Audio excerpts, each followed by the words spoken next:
We're about to begin the service for Mrs. Myra Ann Schultz. If any of you have a cellular device, I would please ask you to turn it to the off position. Officiating our service today will be Rabbi Marcy Rosenbaum.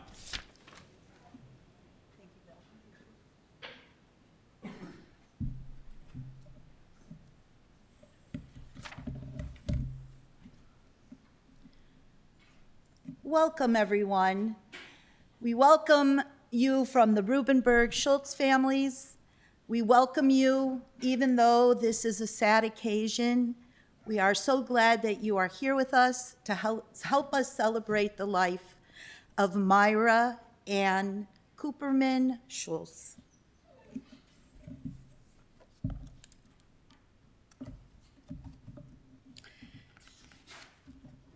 A quick blessing before we get started. Baruch atah Adonai, hanotea b'tochenu chaye olam. We praise you, Adonai, our God, who has implanted within us everlasting life. The psalmist asks, Adonai, ma adam v'teda'ehu. Holy One, what are we that you have regard for us? What is humankind, Holy One, that you are mindful of us? Clearly, the psalmist did not know Myra, because to know Myra was to understand well why the Eternal should be and would be mindful of her and her lasting legacy as we look around this room. Born on D-Day +1, June 7th, 1944, daughter of Evelyn and Saul Cooperman of blessed memory, and dear sister of Dorothy Kavka, too, of recent blessed memory, and her husband, Steve, who is here with us today. Myra created a rich life with her former husband, Jerry Rubinberg, father of her sons, Robert, Andrew, and Matthew, and then with her very beloved husband of 37 years, Ron, and loved and nurtured his children, David, Beth, and Bob. Myra and Ron's children then, as children do, became adults and created a richer and more prolific legacy. Robert Rubinberg, her eldest, and his wife, Amy, has Adam, Benjamin, and Leah. Andrew Rubinberg and his wife, Hanna Stoutland, and Matthew Rubinberg. Ron brought to the marriage David Schultz and wife Mary and their children, Kevin and Eric, Beth and her husband, Bill Suerth and their children, Brandon and Olivia, Bob Schultz and his fiancée, Gina. Myra and her sister Myra were very, very close. So too were the cousins. Dorothy and Steve's three daughters, Amy, Kavka, and her children, Rachel, Sarah, and Becky, Rachel and Sarah, Becky and John Milanski and their child, Jake, Jenny Kavka and David Hanson and their children, Ben and Sasha. Family will be sharing lots of stories about Myra in just a moment. As I got to know Myra's story, I first connected with her in our shared occupations of nursing. And because of that intersection, there is much that I safely assume about Myra and about her essence. And indeed, I suspect that there are a few nurses in this room, and you all know what I am talking about. Myra was a person who was deeply committed to the well-being of her fellow humans. It was her life's work. As Ron told me, Myra had an amazing ability to adapt and grow and an infinite capacity to meet and exceed her challenges. He was an expert in Myra. In later years, they worked together, and I'm pretty sure she might have actually been his boss. Exceptional qualities indeed. To have a quick and flexible mind when your business is the health and welfare of others. But what fueled Myra's care for others was also the chief energy that she brought to her family.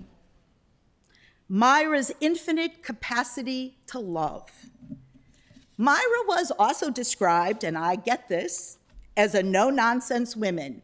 Most RNs I know are, because sometimes the best love is calm in a crisis and tuning out the more, let us say, foolish things. And Myra was the deeply loving daughter, mother, and grandfather, taking on a tradition that her dear father Saul had begun, mailing Valentines to all of her sweethearts on February 14th, every year, expanding the list as her family expanded, so much so that even Leah's boyfriend Mark got a Valentine. And even now, as we say goodbye to Myra, we will be lifted and comforted by all of the love that she made and left for all of us. As the song goes, our love is all God's money. I believe that the Eternal One will be, oh, so mindful of our Myra. We give her reluctantly, but we know that she'll even make heaven a better place. I'd like to invite up Robert, Benji, and Leah Rubinberg for a few words.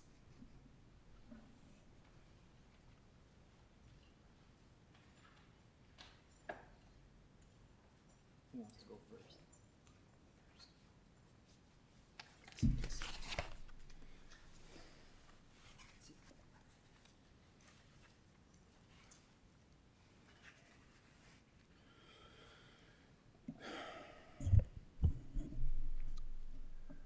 Saying goodbye is difficult. Alzheimer's made it worse. Over the last 2 years, Mom's memory faded. She retained less and less of her personality and her essence. There were many goodbyes. Can you speak into the microphone? Lean forward. I choose to remember the good things. I go back.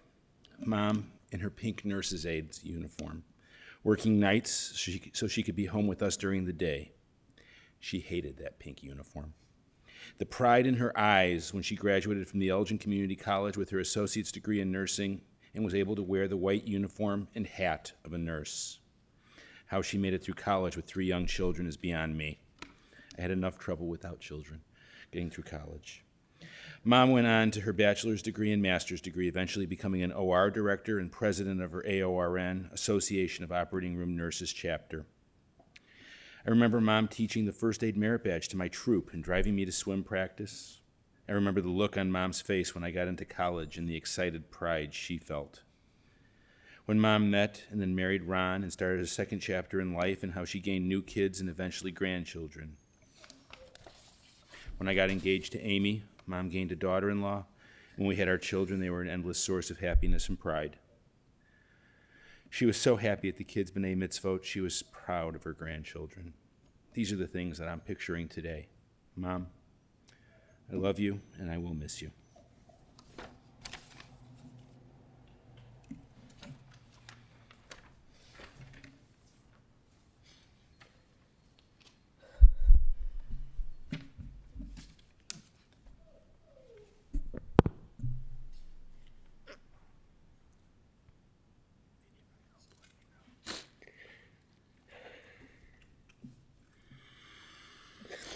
The one thing my Grammy always talked to me about was my hair.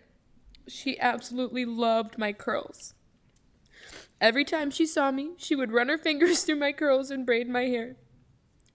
She always told me that she was so glad that my hair was so long, as she wasn't able to grow hers long. She said it would just grow out. I felt so special to my Grammy. I was her first granddaughter, and we had a special bond unlike any other. She always reminded me that I was special as the only Rubinberg girl who was born into the name in over 80 years. She taught me so much about class and elegance, which she possessed any time I saw her, no matter the occasion. She was very present in my life, always attending my diving meets, plays, and recitals. My Grammy loved to hear me sing, and it made me so happy to see her beaming with pride whenever I would perform. She constantly reminded me how I was gifted with the ability to sing, as she would say, and these are her words, I'm not putting this in her mouth, but no one on her side could carry a tune even with a bucket. My Grammy always reminded me to stay true to myself and to remain feminine, but stay strong and bold. Grammy was a huge advocate for women's rights, as am I, and I plan to honor her by continuing that legacy. I love you forever, Grammy, and I will miss you.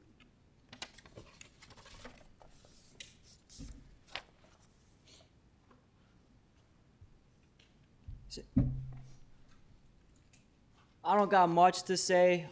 She came to my meets as a kid and stuff. My biggest memory is I always loved motorcycles, and since she was an OR nurse, she absolutely hated them. And she told me I could never get a motorcycle, never. So I got one and never told her. But now I know she's looking down on me, keeping me safe and protecting me. Keeping her eyes out for me, making sure I don't get in an accident or nothing. She hated it, but she loves me, so I know she's happy.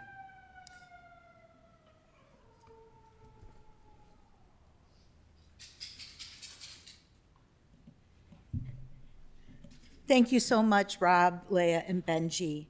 I'd like to invite up Amy and Adam Rubinberg now.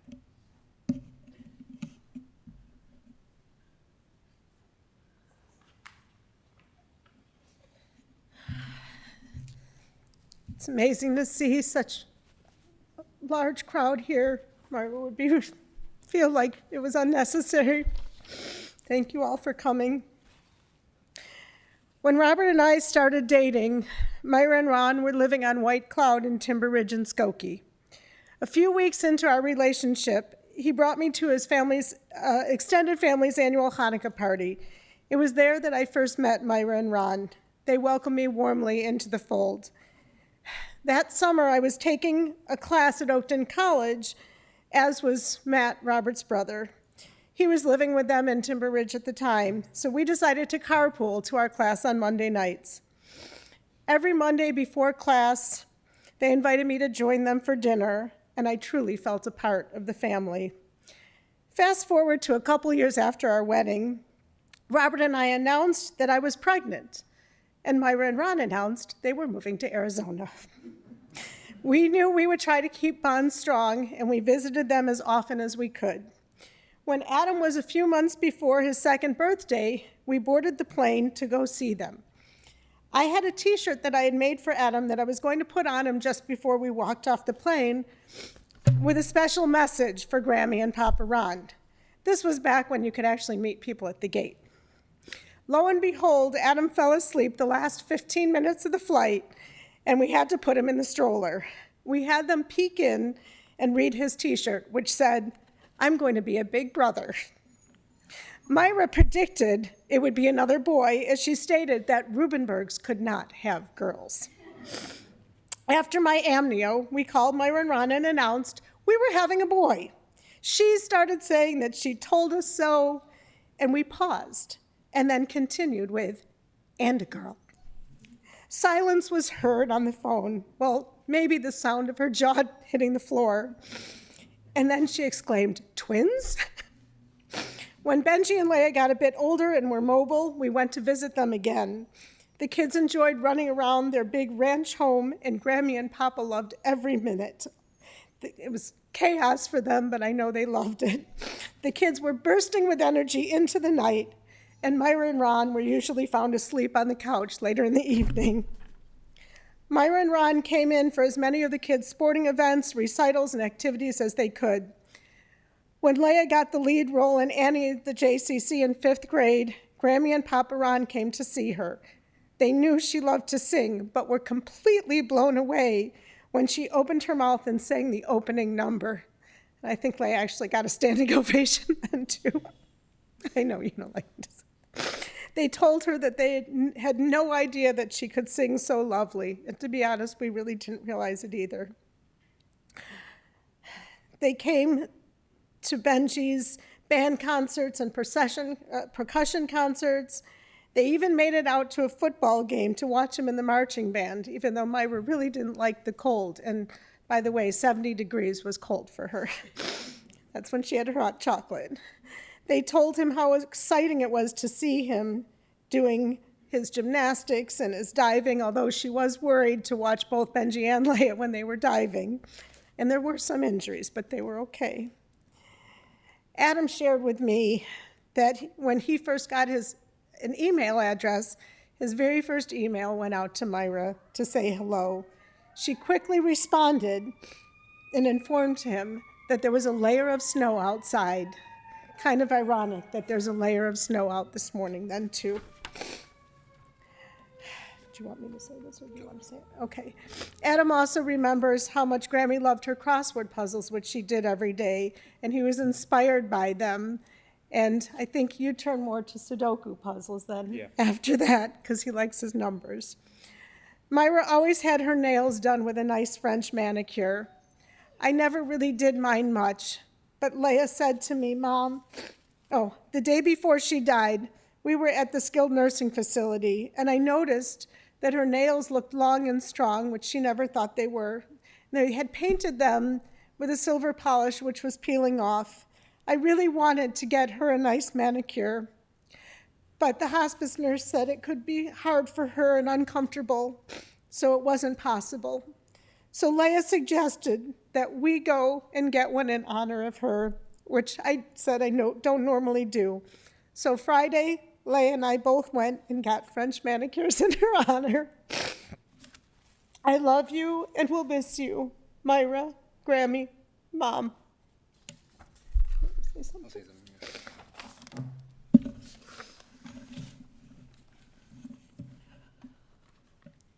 So, if you know me, my name is Adam Saul Rubinberg, and Saul is after Myra's dad, Saul Cooperman.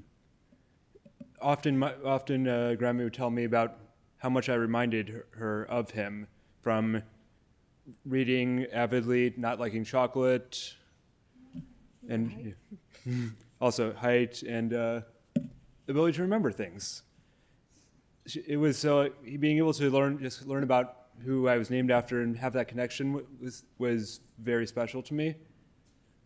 Later on, she actually I have a framed picture of my great grandpa Saul that was from Grammy. Also have a prayer book of his, also from her. So, I'm going to miss you, Grammy.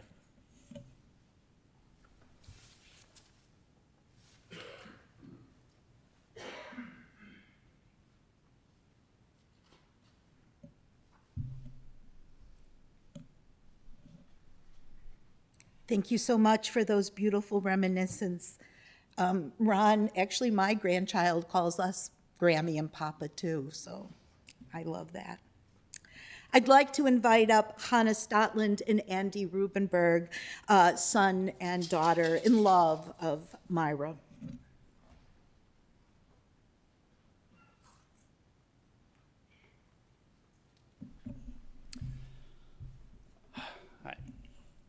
So my mom went back to school with 3 young boys.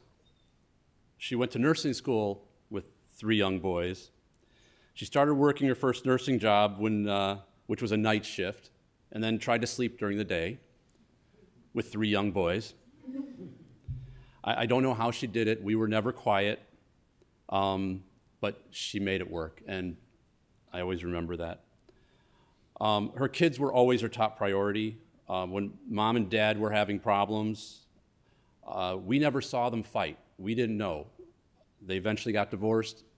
We were the most surprised people on earth that they were, what do you mean you're getting divorced? There's no problems here. They never let us know about them. Always protecting their kids. She said to us, you're going to college. As children and growing up, we were told, you're going to go to college. You have no choice. Well, we ended up with 3 college graduates, and I always remember that it was her that said that we have no choice and we're going to college. She said, if you go to college and it doesn't work out, that's okay, but you're going to college. She was most happy when she moved to Arizona. I remember her complaining when she went out there that she had to get a sweatshirt on because it was 70 degrees. And I never understood how she grew up in Chicago and spent her whole life in Chicago, 'cause she was always cold. When I first went to visit her in Scottsdale, she was proudly showing us the mountains, and we were looking around at the mountains and saying, look how beautiful they are. And I said, they're big piles of dirt. Then they told us about the scorpions, to watch out for the scorpions. And I said, maybe people shouldn't live where there are things trying to kill you. So after meeting Hanna, we were lucky to be able to go out there for 7 years in a row, and we spent first part of every January we spent out in Arizona. We had so much fun with Mom and Ron out there that now we're spending 6 months in the desert. And we're loving it so much that we're now looking for a house out there. And she converted us. And we now see the beauty of the desert, and we just love it. When we first went out there, or we went out there in January of 2015, my plan was to take a hike with Hanna and then propose to her. I hadn't told my mom about these plans yet, and our first hike was it's called Papago Park, which turned out to be pretty much a big crowded hill. I said I decided that really wasn't the place to do it. So when we got back to the house, my mom, out of the blue, just immediately pulled me into a bedroom. She said, what are you waiting for? Why haven't you proposed to her yet? You know, how long do you think she's going to wait for you? I go, Mom, I'm going to propose on this trip. That was the plan.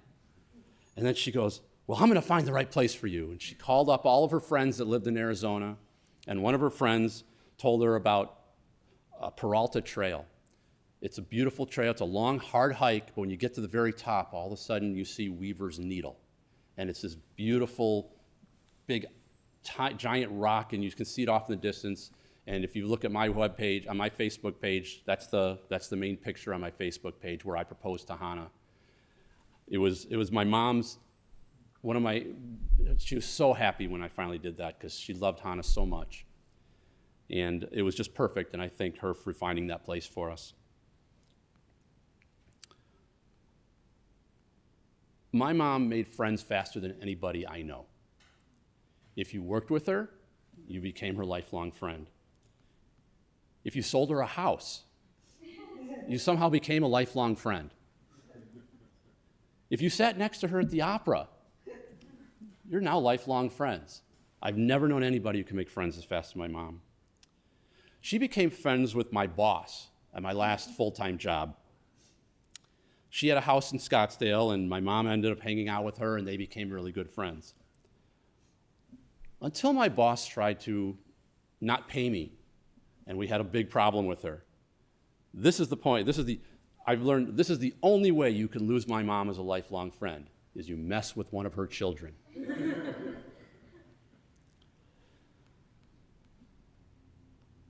Finally, I would like to thank all the guests who are attending live via stream, some from Australia where it's 3 o'clock in the morning.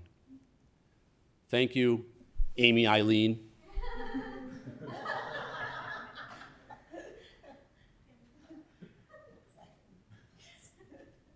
Oh.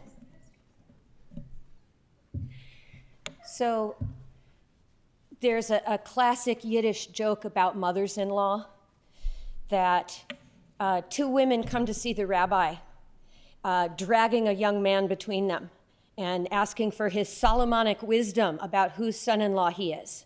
And the rabbi says, well, I guess the only way to resolve this is to cut him in half. And one of the women says, oh, no, don't do that. Give him to her before you cut him in half. The other one goes, yeah, cut him in half. The rabbi says, that's the mother-in-law. Well, Myra never got the memo about being controlling or jealous or judgmental towards her in-laws.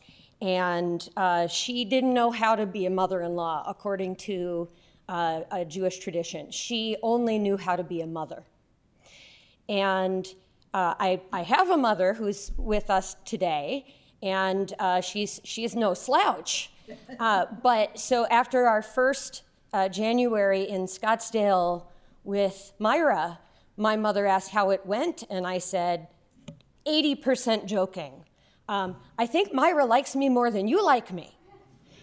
And my mother was not, she took some issue with that anyone could possibly like one of her children more than she did, and I'm sure she's right, but if anyone could give her a run for her money, it was Myra. And I got to experience, for a short time, having two mothers, and for a while, so did Myra. And she, during the beginning of Dorothy's illness, Myra would often say to me when we were talking about the challenges Dorothy was having, and she would explain to me how painful that was by saying, you know, she was my second mother.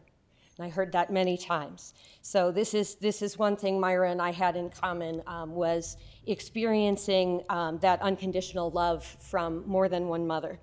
And I think the core of the mother love I'm talking about is that she experienced our pain as her pain, and our triumphs were her triumphs. And I couldn't have anything that happened in my life, like my program was accepted at a professional conference, or I closed a client sale, or I got a new solo with my a cappella group. She was thrilled like her baby had taken a first step. And so we all got to enjoy and benefit from that incredible love and nachas that she experienced and showed to all of us. So I was a very, very lucky daughter and lucky daughter-in-law, and still feel that way. Thank you.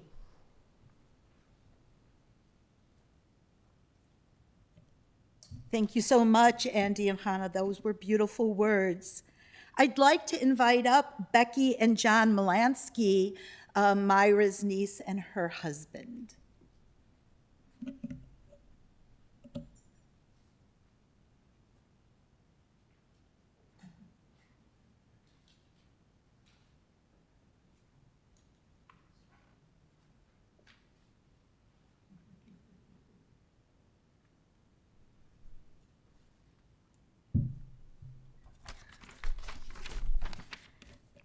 Hi, I'm Becky. I'm the second daughter of Myra's sister, Dorothy.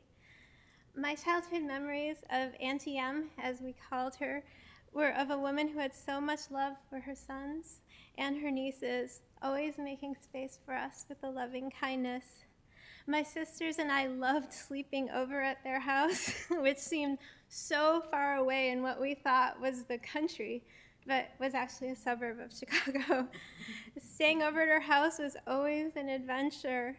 We could play outside in the street. We learned to play poker, and we studied the very different dynamics sisters and brothers have. One is very physical, and the other is very vocal.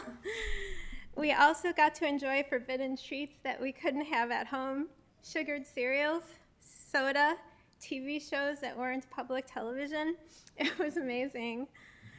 It was there that I realized pork chops were actually edible when you grilled them with barbecue sauce. And there was always the joyful sounds of Auntie M laughing. She had a beautiful, hearty laugh that just made everybody automatically smile.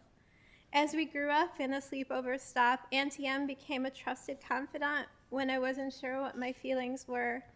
She assured me that people wouldn't forget my 16th birthday just because she and Uncle Ron were being married in our backyard the day before. And seeing how happy Myra and Ron were on that day was so full of love, I forgot my teenage angst and celebrated along with them. When I was home from college one summer, I covered the front desk at my father's office, where Auntie M worked for my dad as a surgery nurse. We had so many wonderful conversations that summer, and I was so sad when my time there ended with the start of school again. Auntie M celebrated with us on our weddings and grieved with us when Grandpa Saul and Grandma Evelyn died. She always remembered our kids' birthdays and on Hanukkah, something I do try to emulate with my own nieces and nephews. As an adult, my little family visited her and Uncle Ron many times in Scottsdale. She loved opening up her home to us, just as she loved entertaining. I last saw NTM when we were in Chicago for my mom's memorial service last month. I was so saddened to see her, just a shell of her former lively self. I'm so angry that these two intelligent, caring women were robbed of what made them themselves. It's so unfair, but I'm still coming to terms with it. It's still so very painful. I choose to remember my aunt as the incredible woman who was so full of love and life. I'm gonna miss you, Auntie M, so very much. I love you.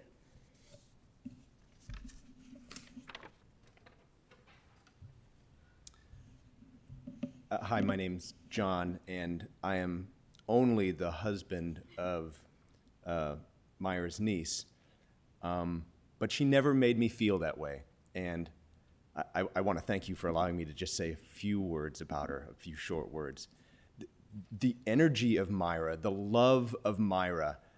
I remember one of the first times was probably at White Cloud for a Passover dinner when I was brought over, and I was introduced. Oh, this is John, Becky's boyfriend at the time, and she came over in her typical, and she goes, because Becky would say, this is my Aunt Myra, and she goes, no, she goes, I'm your Aunt Myra now. And I always considered her that way. I consider you my family, none of that in-law stuff. And she treated that same attitude towards my son Jake as well.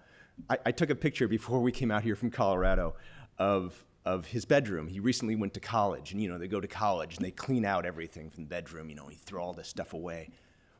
What's been saved in there is a bookshelf with 15 Guinness Books of World Records that Myra sent him every year for Hanukkah, because she loved that much, and she loved me that much, and she showed me. So, and in turn, I love you. Thank you so much for coming today and allowing me to share those thoughts of her. Every memory I have of her is of love and of energy, and I will miss her. Thank you.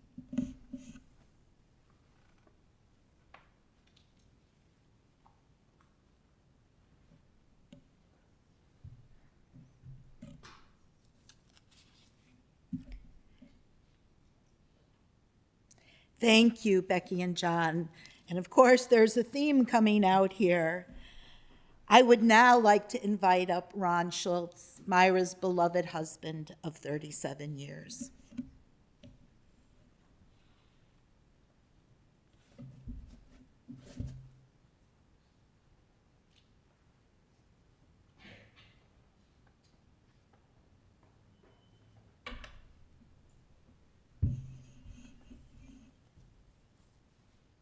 First of all, I'd like to thank all of you from the bottom of my heart for coming here today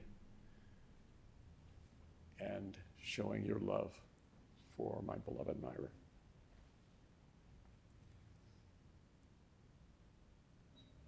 My first wife, Ellen, died. I met Myra. She gave me a second life.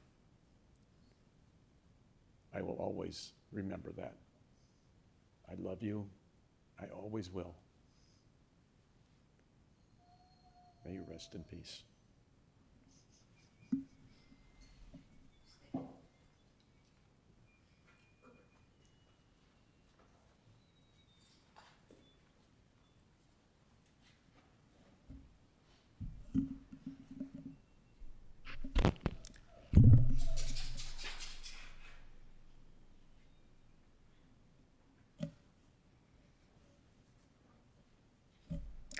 Often in my work, I am reminded that the vessel that carries us is what we leave. But the other thing that we leave, and Myra clearly did it so beautifully, is love. And bodies maybe don't last, but love, that's eternal. With those thoughts, if you have a little service packet I would like you all to join me in the 23rd Psalm. The Lord is my shepherd, I shall not want. He maketh me to lie down in green pastures. He leadeth me beside the still waters. He restoreth my soul. He leadeth me in the paths of righteousness for his name's sake. Yea, though I walk through the valley of the shadow of death, I will fear no evil, for thou art with me. Thy rod and thy staff shall comfort me. Thou preparest a table before me in the presence of mine enemies. Thou anointest my head with oil. My cup runneth over. Surely goodness and mercy shall follow me all the days of my life, and I will dwell in the house of the Lord forever. I can't help but think that it's also Myra who will be watching over all of the people she loved. There's an opportunity that I would like to do, so we're going to indulge me, to do a responsive reading, but you have no books. This is the We Remember Myra portion of the service. I will say the line, and we will respond, We remember Myra. In the rising of the sun and in its going down, we remember Myra. In the blowing of the wind and in the chill of winter, we remember Myra. In the opening of buds and the rebirth of spring, we remember Myra. In the rustling of leaves and in the beauty of autumn, we remember Myra. In the beginning of the year and when it ends, we remember Myra. When we are weary and in need of strength, we remember Myra. When we are lost and sick at heart, we remember Myra. And especially when we have joys we yearn to share, we remember Myra. So long as we live, they too will live, for they are now a part of us as we remember Myra.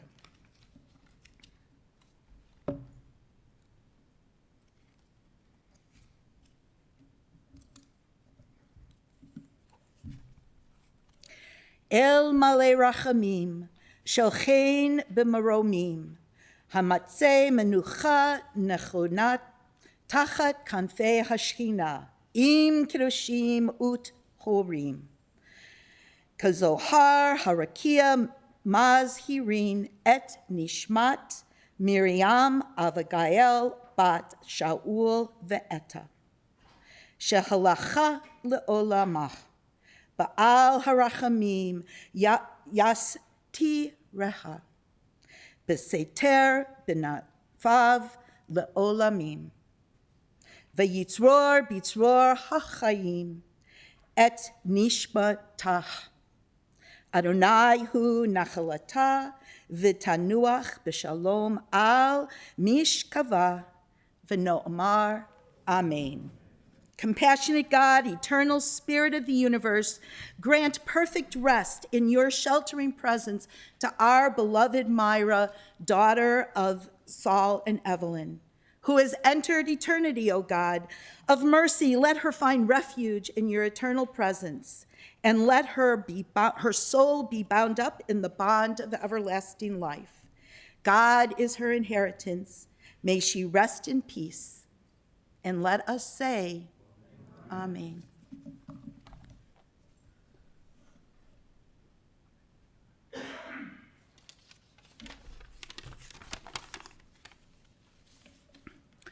This concludes our service here in the chapel. The interment will take place immediately at the family's plots, Shalom Memorial Park in Arlington Heights. Shiva, as noted on your folder, and for those of you online available on our website, will be this afternoon following the interment from 2:30 until 8 o'clock p.m. and tomorrow evening from 5 p.m. until 8:30 p.m. The family has asked that memorial contributions be made to the Alzheimer's Association, and that information is located on the Shiva folder, and those of you who are online, it's located online. For those of you who are going in procession today, please make sure you obtain an orange funeral safety sticker.